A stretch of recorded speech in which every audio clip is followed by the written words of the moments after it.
But I really have to say the audience.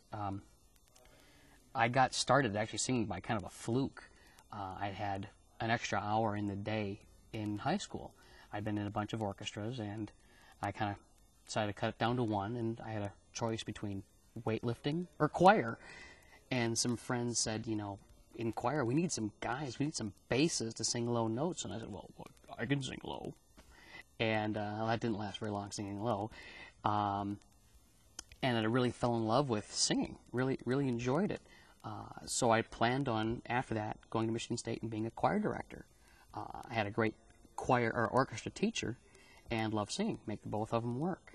So being a performer wasn't in my plans. I didn't really enjoy it. I wanted to be the conductor. And so once we got this group started, it was really the audience.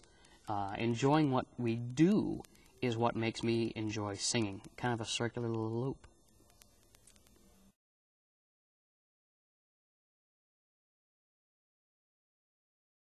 Paul and I sat together in the first tenor section. Paul had been singing in a lot of bar bands and sang backup, but didn't really know about, you know, choral structure of what voices go where, and didn't really know what his voice would be considered. So he sat down next to me in an available spot, and that's how we met.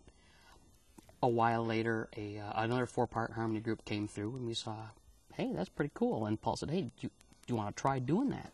And I tried it in high school with a small group that didn't work out.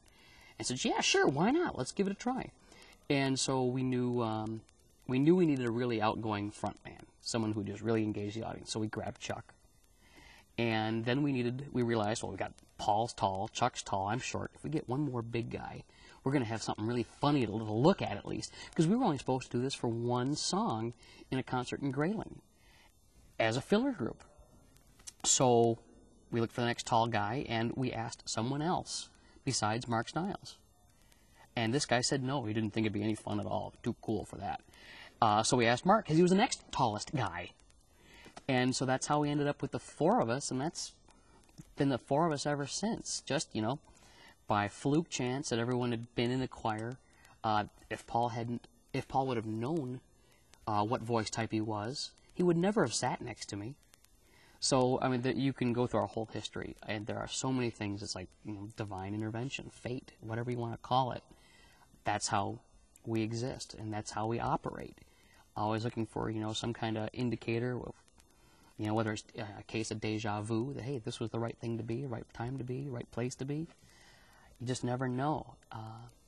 So my belief is to keep this going, just keep trying to make the right decision, do the right thing, and if there is divine intervention, hey, doing the right thing is the best you can do.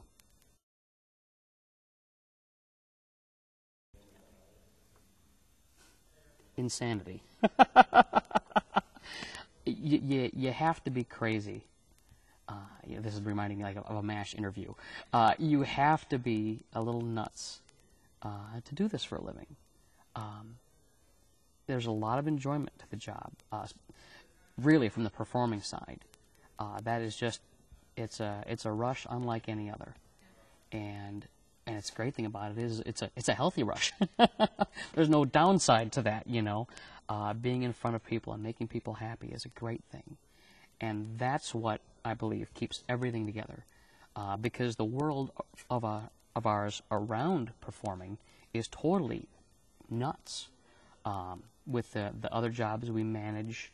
Because we do all this ourselves. We do our own marketing, our own promotions, our own booking, our own merchandising. Besides the people we hire to help us, like this fantastic video crew, we are the people in charge. And that takes a ton of work beyond just the rehearsals, the recordings, creating the show. So it definitely takes a bit of insanity and being able to grab, you know, all of your frustrations that are going on 2 minutes before a show and say, nope, wham, close the door, and out I go to entertain these people, because they don't care that I've had a bad day, you know, didn't sell enough stuff the show before. They don't care. They don't need to know. Our job is to go make them have a great time. And that's insanity and, you know, loving what you do. 2 key elements to being an entertainer. I don't see a limit. I don't see an end all of the potential is there. I don't see any one of us ever splitting into a solo act. I believe that the four of us are good because it is the four of us. I don't believe that any one of us is, including myself, especially myself, could go out and be just do some kind of solo act. But I do see that we could do TV. I think we're going to have a great run of theaters and perhaps stadiums, done in a, it's still a theater-style production, lights and all. Television appearances, certainly. There's really almost no limit to what we can do. We have so many varying talents among us, between performing and between the business side, too.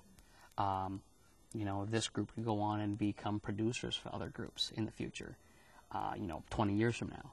We could really, I think, do anything we want as long as we do it smartly. Tracy Chapman. It's the song "Give Me One Reason" on this video. The chicken song, as people are going to, call it. That song, we had this great thing happen. Mark and Chuck were riding together, and they were listening to "Give Me One Reason" on the radio, and Chuck started making chicken noises to the guitar, and they realized that this was something funny that we could work with. And so they brought it to a rehearsal, and we worked on it, and we had this song. We had this joke of the thing turning into chickens. And we were stuck for a long time, 6 months or more, trying to come up with the punchline to the joke. And finally, at one rehearsal, Mark realized that Old MacDonald Had a Farm fit the rhythm of Give Me One Reason. And there it was. There's a punchline. We turn into chickens, and we can bring it back together as, okay, it's Old MacDonald Had a Farm, sung to the music of Give Me One Reason, and we've got a song. So that's probably the one of the weirdest ones. I know Neat, Spartan Stadium, for a halftime show with the Spartan Marching Band. That was extremely cool. Very, very cool. Peanut butter. Love peanut butter sandwiches. Peanut butter and butter. Oh yeah, oh yeah. It's been a while since I've seen it, but probably Amadeus. Based on Amadeus Mozart.